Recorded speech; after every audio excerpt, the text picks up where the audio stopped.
Bonjour mesdames, bonjour messieurs, il est 13 h, bienvenue dans ce voyage à travers le monde. Le ministère de la Promotion de la Jeunesse et de l'Emploi des Jeunes veut impliquer davantage les partenaires techniques et financiers dans sa politique d'accès à l'emploi jeune. Lors d'une réunion, le plan stratégique de développement pour la période 2021-2025 leur a été présenté en présence de nos équipes RTI 1. 4 individus viennent d'être mis aux arrêts par la brigade de gendarmerie de Diokoué. Leur champ d'expertise, les braquages, les agressions, les attaques à main armée. Ils ont longtemps troublé le sommeil des populations de l'ouest de la Côte d'Ivoire, populations qui se réjouissent aujourd'hui de leur arrestation.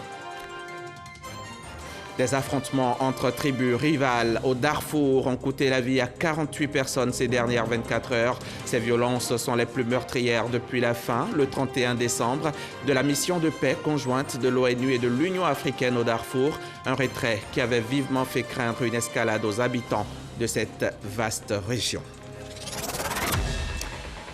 En Côte d'Ivoire, le plan national de numérotation à 8 chiffres est arrivé à saturation. La capacité de ce plan en numéro mobile ne permet pas de satisfaire aux besoins de certains opérateurs, eu égard à l'épuisement des capacités qui leur sont individuellement réservées. On adopte donc un nouveau plan de numérotation qui vise à satisfaire aux besoins actuels et à venir. Il consacre le passage de 8 à 10 chiffres, cela dans moins de 2 semaines seulement. Bilé Diemeleou est le directeur général de la RTCI, l'autorité de régulation des télécommunications, TIC, de Côte d'Ivoire. Il a accepté de venir sur notre plateau en cette mi-journée pour nous apporter tous les éclairages nécessaires. Bonjour, monsieur le directeur général. Bonjour. Bienvenue à la RTI, bienvenue sur notre plateau. Merci de m'avoir invité. Je vous retrouve tout à l'heure. Merci. Dans 30 minutes, dans le cadre du magazine du dimanche. À tout à l'heure.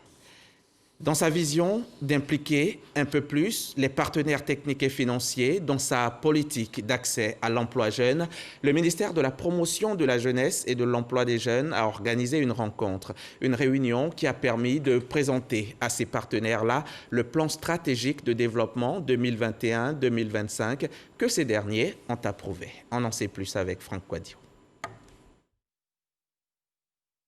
Selon l'enquête régionale intégrée sur l'emploi et le secteur informel ivoirien réalisée en 2017, le marché du travail est marqué par un taux élevé d'emplois vulnérables, 69,5%, et de 16,1% d'emplois précaires. Mais l'avènement des programmes et projets liés à l'emploi des jeunes a permis, par exemple, de 2016 à 2019, la formation de 90 629 jeunes à l'entrepreneuriat et la mise en stage de 16 886 jeunes en fin de cycle. Pour l'année 2021-2025, il s'agit de réorienter la stratégie. Un plan de développement est conçu et il est présenté aux partenaires techniques et financiers. Nous voulons vraiment assurer que lorsque nous accompagnons les jeunes, que ça leur permette effectivement de pouvoir s'insérer de façon durable. Bon, il ne s'agit pas d'avoir un petit boulot de 2 ou 3 jours ou de 3 mois, qu'ils puissent s'insérer durablement. Ça veut dire que nous allons améliorer nos offres de services. Une dizaine d'organisations internationales venues s'imprégner du projet, mais aussi faire des amendements. Le PAM, l'UNICEF et l'Organisation internationale du travail, entre autres. Et donc là, il y a des énormes efforts qui sont faits au niveau de l'Agence Emploi Jeunes, mais aussi d'autres dispositifs gouvernementaux pour soutenir la création d'entreprises ou de l'auto-emploi par les jeunes entrepreneurs. Ça, c'est une première dimension qui est importante. La deuxième dimension, qui est centrale dans le dispositif qui est mis en place, c'est l'implication du secteur privé et des entreprises. Des recommandations notées par le ministre de tutelle, Touré Mamadou, qui a réaffirmé la volonté du gouvernement de renforcer le dispositif d'aide à l'emploi des jeunes. Je notais aussi que nous devions donc intensifier nos actions en milieu rural, mais aussi améliorer la communication à l'endroit des populations en milieu rural. C'est aussi la volonté du chef de l'État sous l'excellence Alassane Ouattara. Nous avons aussi comme recommandation donc le renforcement du dispositif de suivi-évaluation. Nous avons investi plusieurs milliards de francs CFA dans les programmes d'insertion des jeunes. C'est vrai que nous avons un dispositif de suivi-évaluation, mais ce dispositif sera renforcé pour que nous puissions mesurer en temps réel l'impact donc, de ces investissements sur donc, les jeunes. Ces ajustements seront portés au gouvernement d'ici la fin du mois de janvier pour adoption. Il s'agit au final de mobiliser plus de 2 millions de possibilités d'insertion pour les jeunes en Côte d'Ivoire. Les membres du GIE Excellence, groupement d'intérêt économique, sollicitent l'aide de l'État. De nombreuses PME ont été mises à genoux par la crise de Covid. Elles ont besoin aujourd'hui de se remettre debout et pour y arriver, elles souhaitent que l'État leur offre la béquille nécessaire. Reportage Ahmed Traoré dans un récit de Didier Nguessan. Assister ses membres dans la structuration de leurs entreprises, renforcer les capacités techniques, opérationnelles et financières de ses membres, faciliter la levée des fonds sur les marchés financiers nationaux et internationaux. Ce sont en outre les raisons qui justifient ce dîner gala du groupement d'intérêt économique. Selon son président, ce groupement dénommé Excellence exerce dans plusieurs domaines d'activité. L'État a dégagé une enveloppe budgétaire qu'il fallait faire absorber par des entreprises, mais des entreprises structurées, des entreprises qui collaborent avec l'État. Donc vous pouvez imaginer aujourd'hui le nombre d'emplois que nous préservons. Vous pouvez imaginer la capacité d'offrir de nouveaux emplois que nous sommes à même de pouvoir faire maintenant. Vous pouvez imaginer aussi la relance, un tant soit peu, je dis bien un tant soit peu, des activités lourdement impactées par cette malheureuse pandémie que nous avons connue en 2020. Le groupement d'intérêt économique Excellence est constitué de 40 petites et moyennes entreprises PME. Il représente un chiffre d'affaires prévisionnel estimé à plus de 96 milliards de francs CFA. Il a un effectif de 224 salariés. Joseph Sekaseka, ministre de l'Environnement et du Développement durable, et Eugène Akaouele, le ministre de la Santé, sont tous deux distingués. Le premier pour sa gestion et la protection rigoureuse de nos côtes maritimes et le second pour la gestion de la crise de Covid. Avec eux, une dizaine d'autres personnalités considérées comme des acteurs de la bonne gouvernance en 2020 ont aussi reçu leur distinction. Une initiative de l'ONG Afrique Vérité. C'est au terme d'une enquête d'opinion sur des compétences, des talents et des valeurs que 14 personnalités du monde de la santé, de l'économie et de l'environnement sont distinguées par l'organisation non gouvernementale Afrique Vérité pour le compte de l'année 2020.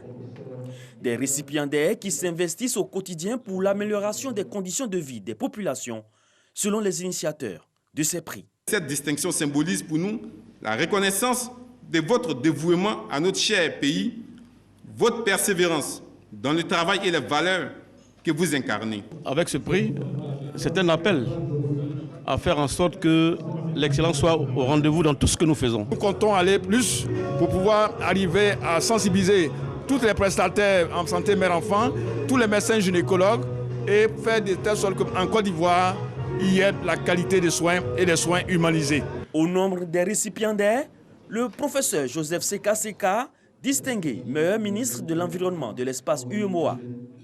Avec lui, le ministre de la Santé et de l'Hygiène publique, Eugène Akaouele, distingué également meilleur ministre de la Santé de l'UEMOA.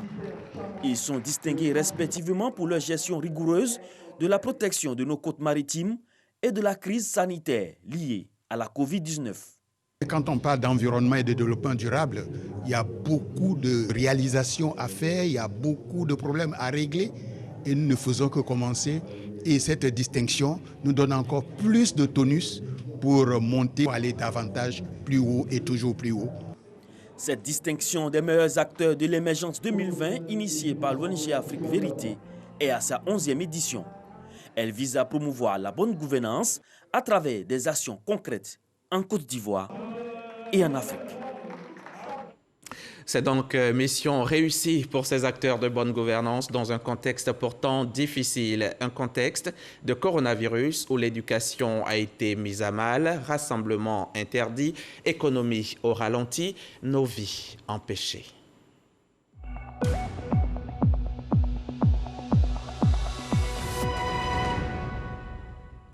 et la vie de 141 de nos proches emportés. 1686 personnes se battent aujourd'hui encore contre le monstre invisible et le nombre de cas positifs ne cesse chaque jour d'augmenter. Rien que ces dernières 24 heures, on en a enregistré 172 autres, ce qui porte le nombre total à 25 028 malades de Covid en Côte d'Ivoire depuis la découverte du premier cas le 11 mars 2020. Le ministre de la Santé insiste sur le fait que l'épidémie n'est pas terminée. Il exhorte donc les populations au respect des mesures barrières, notamment le port de masques dans les espaces accueillants du public et les transports en commun pour stopper la transmission du virus.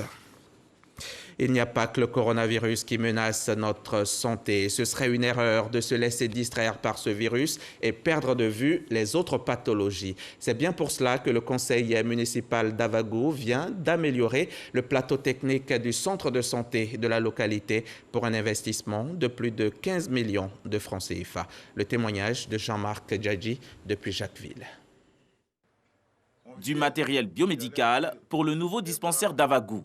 Une promesse du conseil municipal qui se matérialise à l'entame de 2021. Avec un vœu cher, une santé de fer pour les populations, l'une de ses priorités. Nous, dans notre travail, il y a deux piliers. Il y a l'éducation et puis il y a la santé. Alors, c'est des problèmes avec lesquels on ne joue pas. Nous avons des tables d'accouchement, des tables de pansement, nous avons des stérilisateurs, nous avons des tensiomètres, nous avons des fauteuils agents. Donc autant de matériel pour permettre à ce personnel d'être opérationnel. Un personnel de santé qui sera au cœur du dispositif de prise en charge sanitaire de tout le département. Des jeunes de SACO viennent se soigner ici. Des jeunes de ACO viennent se soigner ici. Notre centre de santé n'est pas le plus beau du département. C'est parce que nous avons un corps soignant avec le sourire qui accueille. Et l'accueil déjà est le premier médicament pour soigner et guérir les patients. Nous vous disons un grand merci et prenez soin de notre centre de santé. Le directeur départemental de la santé a salué les cadres d'Avagou qui, dans l'Union, ont bâti pour leur population un dispensaire doté d'une maternité, une pharmacie et un logement pour la sage-femme. De retour à Abidjan, il y a eu changement à la tête du MIDH. Le mouvement ivoirien des droits humains a désormais un nouveau président élu lors de sa 6e assemblée générale élective. Drissa Bamba, le nouveau président, a présenté son plan de travail ce week-end en présence de nos reporters Laure Goretti et Issa Chonayo. Drissa Bamba est le nouveau président du mouvement ivoirien des droits de l'homme, MIDH, élu lors de la 6e Assemblée générale élective. Il succède ainsi à Doumbia Yacouba pour un mandat de 3 ans. Il met à profit la cérémonie pour dévoiler son plan d'action. Tout de suite, il va falloir renforcer les capacités organisationnelles de notre mouvement, de sorte que nous soyons plus professionnels, nous soyons plus aptes à affronter les défis, à savoir les violations des droits de l'homme. Pour Drissa Bamba, la force de son organisation résulte du triptyque dialogue, unité, discipline, des valeurs déterminantes pour relever le défi des violations des droits de l'homme en Côte d'Ivoire. Nous voulons plutôt une collaboration avec le gouvernement. C'est ça notre vision. Et tous les acteurs sociopolitiques. Le mouvement ivoirien des droits de l'homme, MIDH, a été créé en 2000 pour assurer la défense et contribuer au respect des droits de l'homme. Il œuvre aussi pour la promotion et la protection des droits civils et politiques. Le week-end dernier, à Cocody, c'était la rentrée solennelle de 5 organisations locales, membres de la Jeune Chambre internationale Abidjan Sud 2. Une cérémonie au cours de laquelle les leaders des différentes OLM ont réitéré leur engagement au service du développement. Cela principalement à travers la formation des jeunes. On en sait plus avec Astou Touré. Ils sont venus des 5 organisations locales membres de la JCI Abidjan Sud 2 pour cette rentrée solennelle groupée. Il s'agit de la JCI Abidjan Elite, Abidjan Lagune, Abidjan Prestige, Abidjan Océan et Émeraude qui ont marqué leur engagement à œuvrer au service de la population. Nous sommes une organisation à but non lucratif et nous avons besoin des membres engagés, nous avons besoin de personnes bénévoles pour pouvoir mener à bien les différents projets communautaires, les différents projets de formation que nous avons. Donc si nous ne sommes pas engagés, vu que c'est une organisation à but non lucratif, vous n'êtes pas payé ce que vous faites. Donc c'est votre engagement qui va déterminer la valeur des activités que vous réalisez. Nous avons la formation personnelle et la communauté. Sinon, la Jeune Chambre en elle-même regroupe 4 aires d'opportunités, que sont l'internationalisme, le développement personnel, la communauté et les affaires. Occasion pour le président national de la JCI de saluer cette démarche d'union, gage de développement et de paix.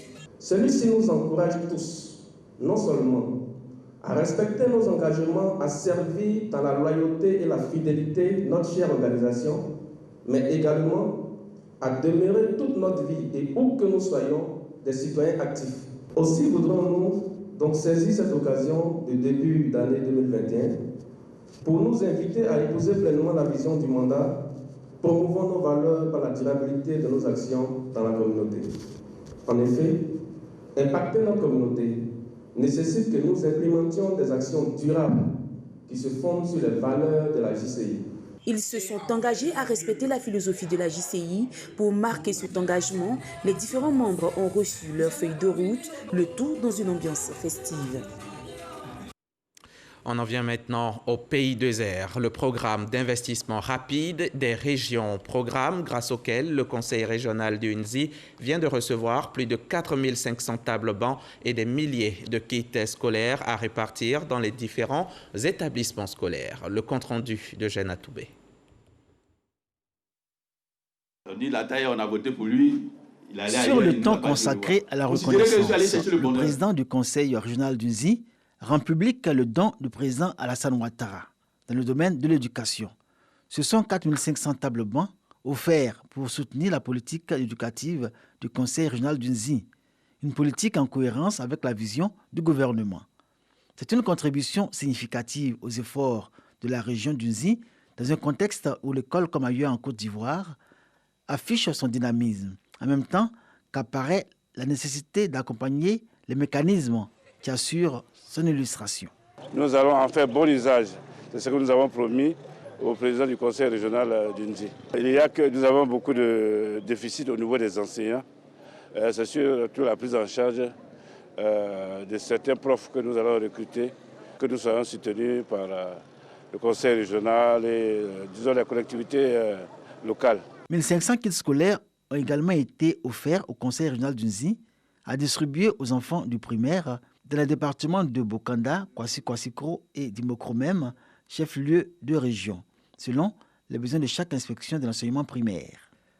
Le programme d'investissement rapide des régions Pays Désert a également permis au Conseil régional du Nzi de financer la construction d'infrastructures éducatives, l'octroi de prise en charge scolaire et universitaire, ainsi que le financement de divers projets au bénéfice des jeunes dans chacun des 3 départements, notamment dans le domaine sport et emploi jeunes. Au plan sportif, plusieurs associations de sport, karaté, maracana et football, ont reçu des équipements pour 15 millions de francs CFA dans une perspective de renouveau sportif dans la région. Nous sommes heureux et nous ferons bon usage pour que tout ce qu'il vient de nous offrir serve pour faire avancer le sport dans notre région.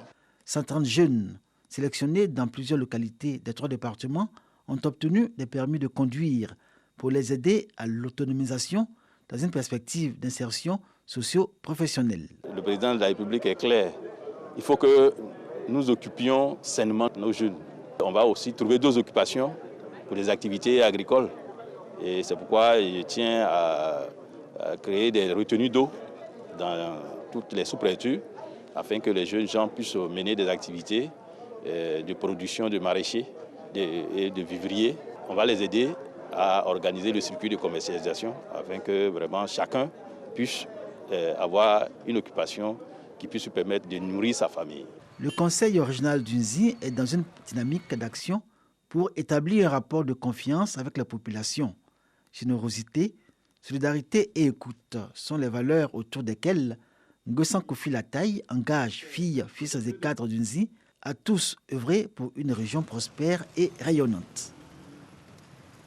Voilà qui donne la chance à ces enfants-là de réussir dans la vie, d'avoir un bel avenir et ne pas devenir comme ces 4 individus qui étaient passés maîtres dans les braquages et les attaques à main armée dans les régions du Guémon, du Cavali et du Tonkpi. Les éléments de la brigade de gendarmerie de Diokwe qui étaient à leur trousse depuis quelque temps leur ont finalement mis le grappin dessus. F. Boué, notre correspondante sur place.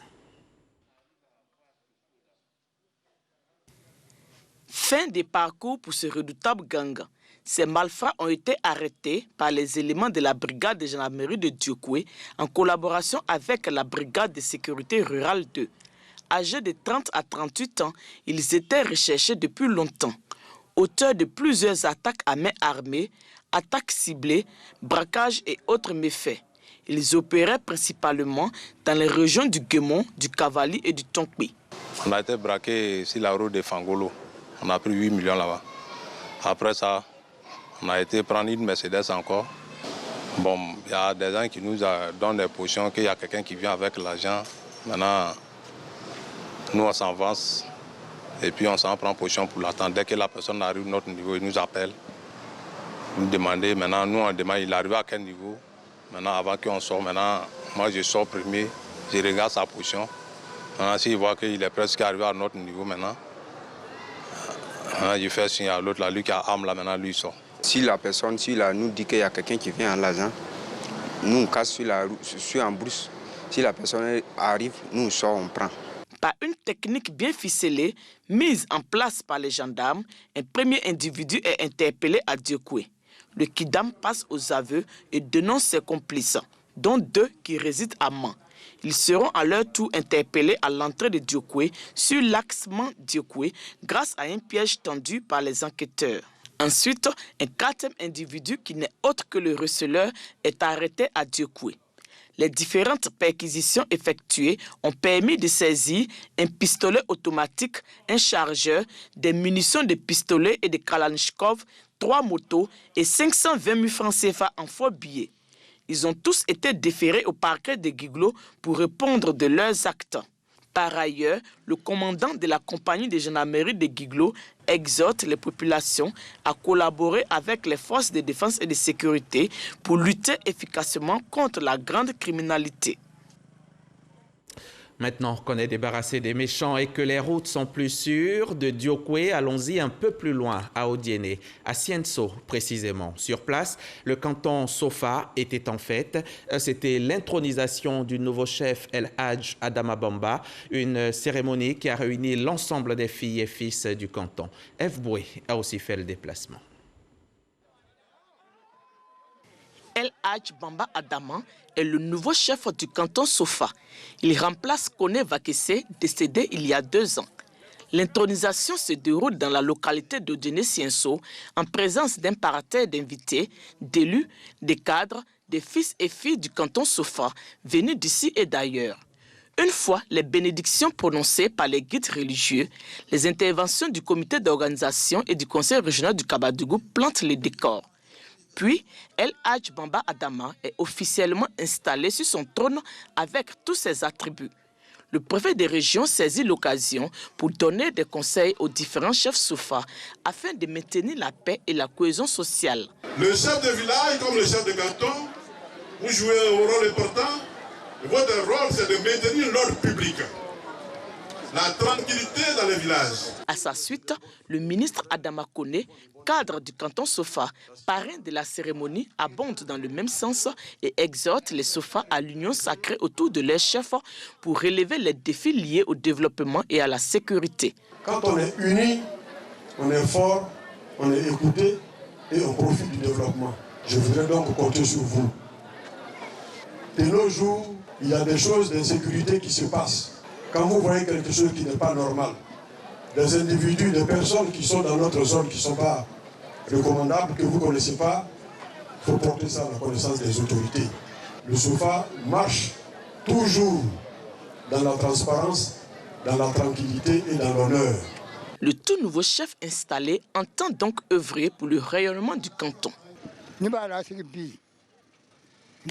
Je vais m'atteler à prôner l'union, l'entraide, la solidarité entre tous les Sofa pour que le canton prospère. Pour les fils et filles du canton, cette intronisation qui réjouit leur cœur est signe de renouveau. Aujourd'hui, nous sommes heureux que l'unité soit revenue au sein de ces cantons. Parce que du fait de l'éloignement géographique, des distensions étaient nées et on avait du mal à se retrouver entre nous. On est tellement contents parce que c'est une cérémonie on attendait ça très longtemps. Mais il est le plus vieux des Soufa actuellement, donc on est content. De toute façon, on a installé là. Nous tous on a gagné un peu dedans. De toute façon, le vieux m'a nous fait là. C'est trop. Moi, mais j'ai pris moto pour quitter à Niamana pour venir faire les fêtes là pour revenir. Le canton Sofa est constitué de 18 villages répartis dans les départements d'Odiéné, Béligban et Samatigila. Un reportage signé Tao Eve Boué. Un peu de foot, c'est parti pour la 6e édition du championnat d'Afrique des Nations. Le coup d'envoi a été donné hier samedi. Le Cameroun, pays hôte, a battu le Zimbabwe 1-0 en ouverture dans le groupe A. Début des compétitions réussies pour le Cameroun.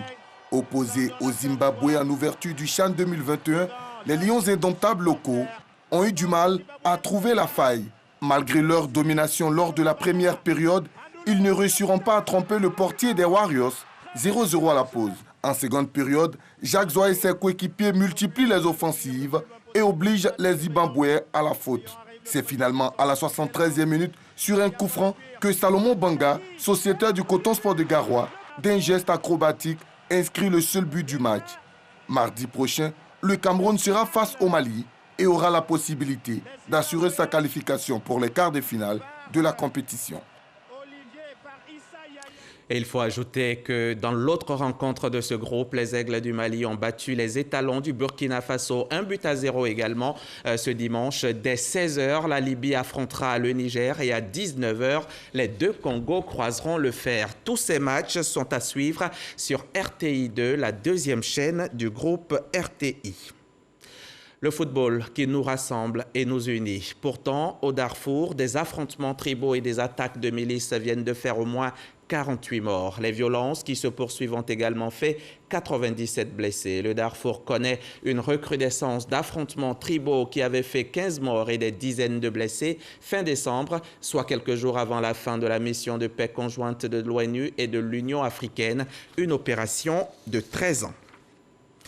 La CNFCI est la Commission nationale des frontières de la Côte d'Ivoire. L'instance qui gère les frontières terrestres, maritimes et aériennes vient d'organiser une rencontre dans l'objectif de comprendre la situation de l'utilisation des fréquences aux frontières terrestres et d'apporter les solutions aux difficultés de télécommunication dans ces zones. Issa Chonayo. La Côte d'Ivoire partage 3600 km avec ses pays frontaliers. Des campements et villages sont confrontés à des difficultés de communication sécuritaire et même infrastructurelles, compliquant ainsi la vie des populations aux frontières ivoiriennes. En vue de trouver une solution, la Commission nationale des frontières de la Côte d'Ivoire, CNFCI, initie une rencontre avec les acteurs concernés sur l'utilisation des fréquences aux frontières terrestres ivoiriennes. Les réseaux sont importants pour des questions de sécurité. Les questions de sécurité sont des questions très importantes. Vous savez que nous sommes dans une zone assez sensible aujourd'hui. Les différentes préoccupations sécuritaires sont signalées dans cette zone-là, surtout la zone nord. Nous sommes adossés à la bande sahélo-sahélienne. Donc il est important pour nous que les populations, que tous les acteurs frontaliers aient accès à la téléphonie, puissent échanger, puissent communiquer avec les parents, puissent communiquer avec les services de l'État. Les représentants de l'Agence ivoirienne de gestion des fréquences AIGF et l'Union nationale des entreprises de télécommunications, UNETEL, exhortent l'État à investir dans les infrastructures dans ces zones. Ils appellent également les pays frontaliers au respect des accords de puissance des signaux signés en avril 2018. Il faut des actions vraiment holistiques, donc mener des initiatives pour envoyer la population dans ces zones-là, pour que les populations soient nombreuses, pour que les opérateurs trouvent un intérêt à aller investir.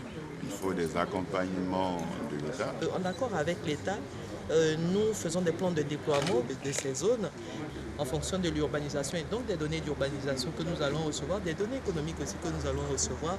Il y a des plans stratégiques qui seront mis en œuvre pour pallier les déficits qu'on peut observer. Le responsable de la CNFCI et les opérateurs de téléphonie ont convenu de se retrouver afin de trouver une solution définitive à la question de la communication aux frontières ivoiriennes dans les jours à venir.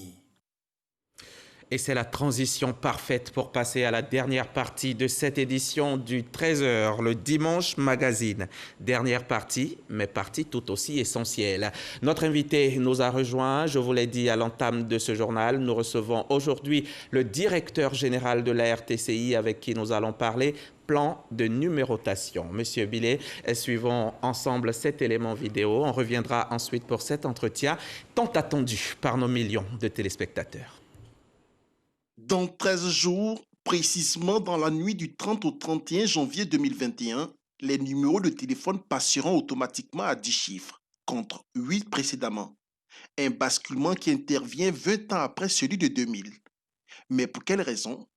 Eh bien, ce nouveau plan de numérotation fait suite à la saturation des numéros mobiles constatée depuis la dernière opération de basculement en 2000.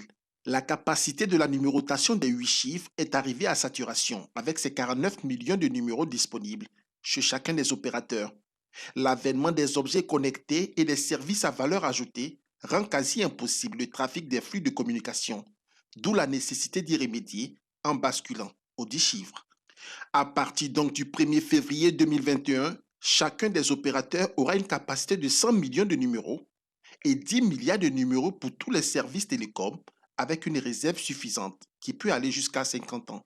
Au lendemain du 31 janvier prochain, les abonnés devront juste ajouter sur leur ancien numéro le préfixe 07 pour l'opérateur Orange, 05 pour MTN et 01 pour l'opérateur Move. Quant au contact de téléphonie fixe, 27 sera appliqué sur le numéro Orange, 25 pour les numéros MTN et 21 pour les numéros Move.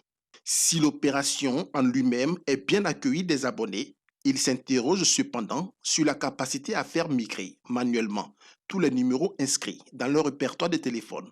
Des opérateurs d'une application dénommée 10 avaient proposé cette possibilité, mais la RTCI a vite fait de remettre en cause sa fiabilité. Sans doute, une solution plus officielle sera proposée aux clients pour faciliter la migration vers la nouvelle numérotation. Merci beaucoup à vous, Cheikh Koné Aboubakar. On a le directeur général de la RTCI avec nous. On a de la chance.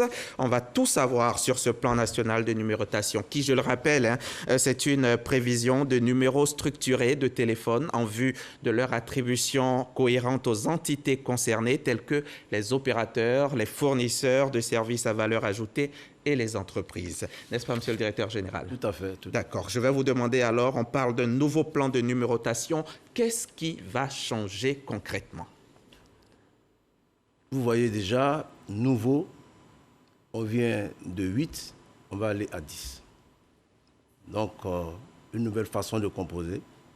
On ne compose plus 8 chiffres pour appeler son correspondant, mais on va composer 10 chiffres. Et cela demande que nous prenions des dispositions. Pourquoi on va passer de 8 à 10? Eh bien, on va passer de 8 à 10 chiffres d'abord parce que le parc actuel des 8 chiffres est saturé. Et nous avons des services innovants. On vous parle aujourd'hui de l'arrivée de la 5G. Mais on ne va pas attendre d'être à la date pour être prêt. La Côte d'Ivoire doit prendre les dispositions bien avant. Et c'est l'une des raisons principales d'ailleurs, parce qu'il va y avoir des objets connectés. Et si nous n'avons pas assez de numéros, nous ne pourrons pas satisfaire les besoins des clientèles. Monsieur le directeur général, ce que j'ai envie de comprendre, c'est qu'en l'an 2000, lorsqu'on basculait à 8 chiffres, de 6 à 8, on avait à disposition 100 millions de numéros, donc 49 millions pour les numéros mobiles. Tout à fait. On est déjà à 49 millions d'abonnés en Côte d'Ivoire. Non, mais vous voyez, les numéros sont affectés par bloc aux opérateurs. Même si vous ne l'avez pas encore utilisé, c'est une prévision. Donc, on ne peut plus aller retirer ces numéros-là à l'opérateur pour donner à d'autres. Une fois que c'est affecté, c'est affecté. Et ils savent pourquoi ils ont fait ces besoins. Mais quand vous parlez de 100 millions, c'est vrai qu'il y a 49 millions pour les opérateurs, mais il y a quand même aussi d'autres besoins à satisfaire qui ne sont pas connus. qui ne sont pas connus, faites-nous les connaître. Non, ça fait partie de notre plan de travail. Il y a des réserves, il y a les numéros d'urgence. Et puis chaque fois, vous avez vu qu'on a créé le 143 il n'y a pas longtemps. D'accord, le 119, le 101, tout ça. Et puis c'était prévu, depuis l'an 2000, c'était prévu pour 50 ans. Et du coup, on est en 2020, 2021, on parle déjà de migration, de changement. En 20 ans seulement. C'est le boom des mobiles. Le boom des mobiles. Les mobiles sont arrivés presque dans la même période, en 97, 98. Donc, c'est friand. Vous voyez, lorsqu'on se retrouve dans le secteur des mobiles, on veut toujours téléphoner. Et je le dis encore sur ce plateau, quand nous sommes vraiment dans l'ère où l'homme ne peut plus se passer du téléphone. Mais vous n'aviez pas prévu... Avec la mobilité, c'est encore plus intéressant. Vous n'aviez pas prévu cela en l'an 2000, quand vous disiez pour 50 ans? Nous suivons le développement de la technologie et ça vient à point nommé, c'est le moment d'y être. Voilà. Et on n'avait pas encore vu la 5G arriver. Voilà que ça ne nous a pas surpris. Nous sommes dans notre fierté qui est l'Union internationale des télécommunications. Et chaque fois que nous devons faire un pas en avant, nous nous référons aussi à notre fierté. Et justement, la 5G qui arrive, donc cette fois, ce n'est plus 100 millions de numéros, c'est plutôt 10 milliards de numéros disponibles. 10 milliards de numéros disponibles. Et bien sûr, dans plusieurs couloirs, il y a les numéros affectés aux différents opérateurs. On a réservé 100 millions par opérateur. Mais les objets connectés, c'est là aussi la grande consommation. Vous vous rendez compte, vous pourrez éteindre votre réfrigérateur parce que vous l'avez oublié en partant en voyage. Mais ça aussi, parce que des équipements pourront avoir des puces. C'était les hommes qui avaient des puces. Aujourd'hui, c'est des équipements radio qui peuvent avoir des puces et qui peuvent être commandés à distance. Donc, on parle de bonne répartition des fréquences. Bien sûr, tout cela, oui. Il faut bien que les fréquences soient bien réparties. Il y a donc des refarmings qui sont faits.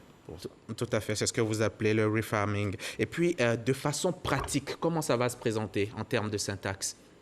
En termes de syntaxe, vous avez ici 3 grands opérateurs. Je serai obligé de dire leur nom. Les 3 grands opérateurs, il y a Orange, MTN et Move. Vous avez un numéro certainement à 8 chiffres d'un des opérateurs. Si vous pouvez me le dire, je vous donne votre numéro. J'ai tous les 3. Vous avez tous les 3. Alors, celui qui est chez Orange garde ses premiers numéros à 8 chiffres et on commencera par 07. Donc, il y a le 10e chiffre, les 2 chiffres qui viennent de se compléter vont faire que le numéro de 8 chiffres va passer à 10 chiffres. Donc, 07 pour Orange, pour les mobiles. Et comme vous connaissez l'ancien réseau, enfin le réseau Côte d'Ivoire Télécom, qui est encore en service avec plutôt Orange maintenant, c'est plutôt 27 qu'il faut mettre devant son numéro fixe. Chez MTN, vous avez un numéro MTN de 8 chiffres, vous commencerez par 05. Donc 05 plus les 8 chiffres actuels, vous ne modifiez rien. Ensuite, pour le numéro fixe de MTN, ça sera 25. Le numéro fixe de Move, ça sera 21. Et mobile de Move, ça sera 01. Vous voyez, c'est plus facile. C'est plus facile. Rappelez-vous, par le passé, vous reconnaissiez vos clients, vos correspondants, en composant souvent 07, 05, 01, mais on est revenu à la case départ pour faciliter la vie aux consommateurs. D'accord. Et parlons de la portabilité. Est-ce que ça va être maintenu? Ça sera toujours possible? Ça sera toujours possible et ça sera aussi aisé. La portabilité, je le rappelle, c'est être d'un réseau donné et vouloir avoir le numéro d'un réseau donné et vouloir être dans un autre réseau. Cela peut arriver lorsque vous n'êtes pas satisfait peut-être d'un réseau ou alors on vous fait des offres plus intéressantes, vous voulez regrouper votre famille ou des amis. Les flottes. Voilà, les flottes. Oui. Alors, vous pouvez demander à passer, à migrer, à faire porter votre numéro par un autre opérateur. Il gagne quoi, le consommateur? Il gagne le libre choix. Il gagne cela parce qu'il est capable de dire « je ne veux pas » et « je change ».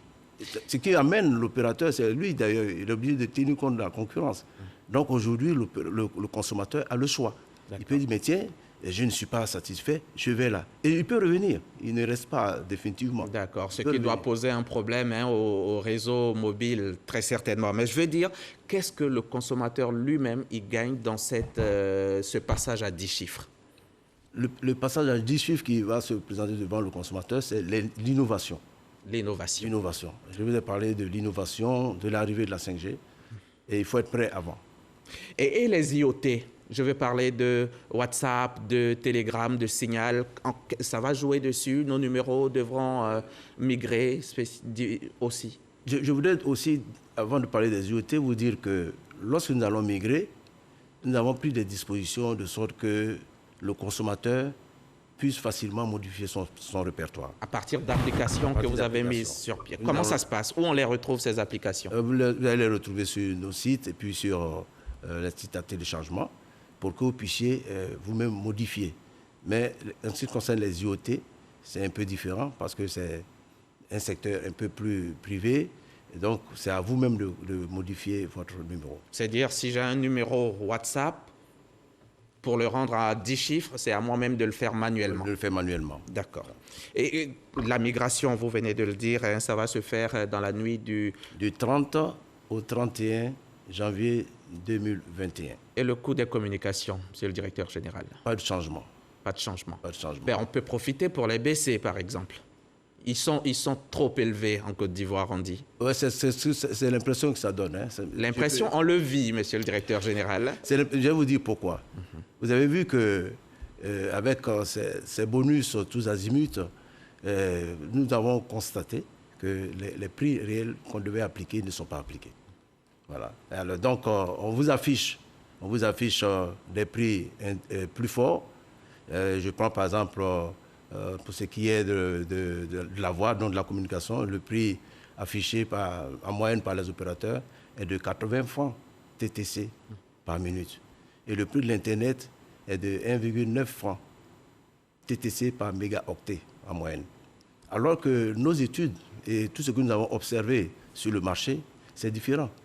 Où je vous ai parlé de 80 francs TTC, c'est plutôt 10 francs TTC par minute. Et l'Internet, c'est 0,6 francs TTC par mégaoctet. Alors, est-ce qu'il faut aller vers des bonus alors qu'on sait qu'en fait, on n'a pas les vrais bonus? Monsieur le directeur général... On aurait dû rester dans le prix. D'accord. Monsieur le directeur général, vous voulez faire notre bonheur à notre place. Les consommateurs se sont-ils plaints de ces bonus? Est-ce qu'ils ont à se plaindre? C'est à nous d'observer, c'est à nous de constater. Nous l'avons constaté, S'ils adhèrent, est-ce que ce n'est pas parce que ça les arrange, les consommateurs eux-mêmes? Mais ils n'ont pas vu les effets. C'est sur les effets qu'ils agissent en fait. C'est par rapport aux effets que nous apportons les remèdes. Parce qu'on nous avons trouvé qu'en fait, ils n'avaient pas toutes les informations. Mais nous faisons nos études et nous finissons par comprendre qu'en fait, il y a de l'arnaque derrière, c'est du leurre. Et il fallait donc mettre de l'ordre. Et vous êtes en train de mettre de l'ordre? On est en train de mettre de l'ordre. Je vous donne un exemple. Vous avez 2 magasins qui sont dans un quartier. C'est des magasins qui vendent des télévisions, comme je suis à la RTI. Il y a un premier magasin qui vous affiche sa télé à 100 000 francs. Et il vous dit, si vous payez une télé à 100 000 francs, je vous fais un bonus ou un cadeau de 2 télés. Donc, vous retrouvez combien de télés? 3. L'autre magasin, il affiche, je vends ma télé à 25 000 francs. Mais il a aussi 100 000 francs. Quand il retrouve chez son vendeur, il achète combien de télés? 4 télés. Vous voyez? Donc, il y a du gain. Ce n'est pas parce que vous avez affiché des bonus que vous pensez que vous gagnez. Non. Voilà un exemple très clair. C'est-à-dire, celui qui fait la télévision, le poste téléviseur à 100 000 francs, en fait, c'est déjà majoré. Sinon, la télévision, la valeur, c'est 25 000. Voilà. Donc, nous, on est là pour faire appliquer le juste prix. D'accord. Le juste prix, c'est ça. C'était 25 000 au lieu de 100 000 francs. Et si vous faisiez appliquer aussi le juste prix ou un bon prix au niveau de Internet pour les consommateurs? Internet est cher en Côte d'Ivoire, monsieur le directeur général. Vous savez, nous avons fait beaucoup d'efforts et on continue de faire des efforts. Et je vous ai dit, c'est ces comportements de bonus tous azimuts qui vous font croire que l'Internet est cher. Mais réellement, nous avons des prix les plus compétitifs sur le marché.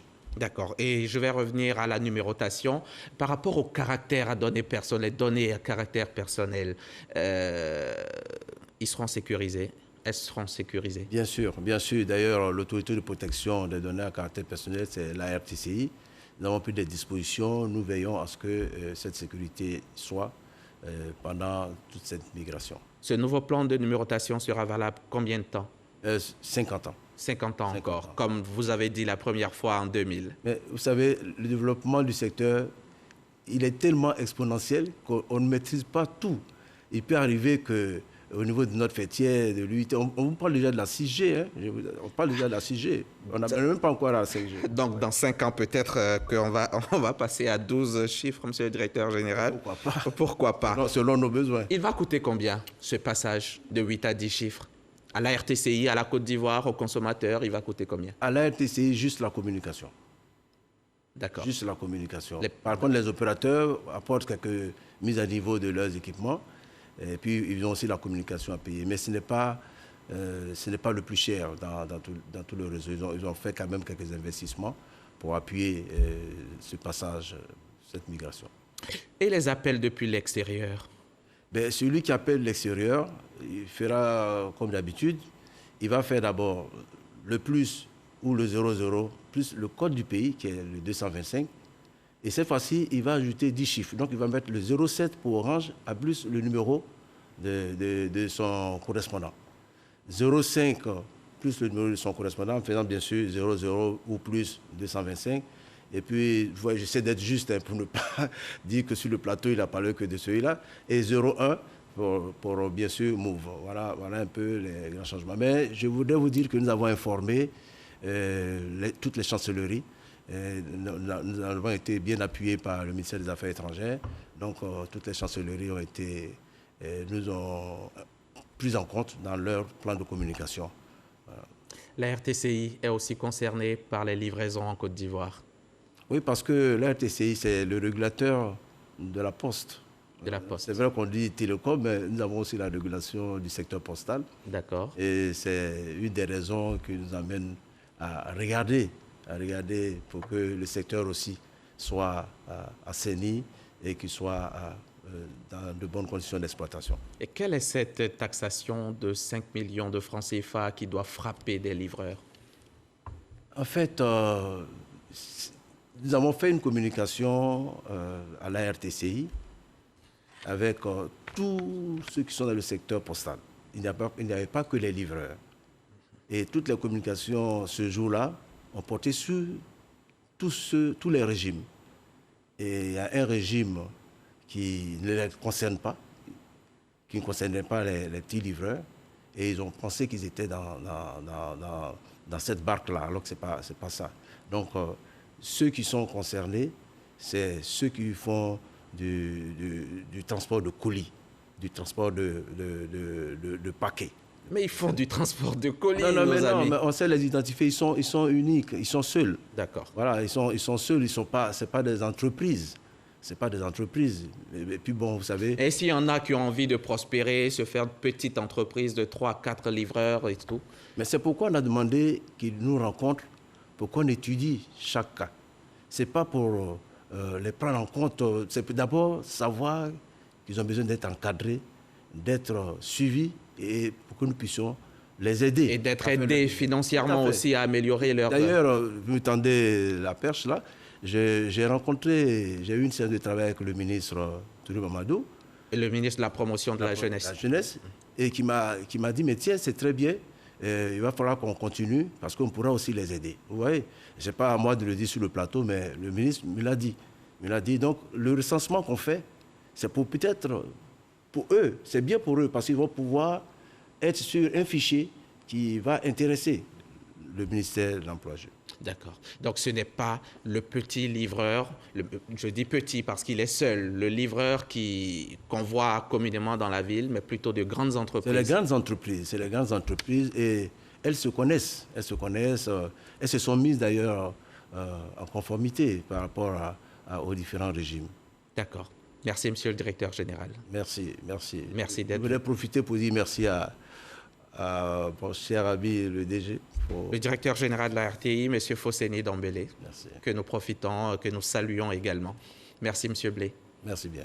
Blé Bilé Dieméléou Amon Gabriel, directeur général de la RTCI. La RTCI, vous êtes venu nous parler du passage de 8 à 10 chiffres dans le cadre du nouveau plan national de numérotation, un passage qui va se faire dans la nuit du 30 au 31 janvier prochain.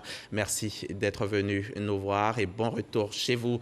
C'est ainsi que se termine ce journal. Merci de nous avoir suivis tout au long du week-end. Très belle semaine et à mercredi, 13h, RTI.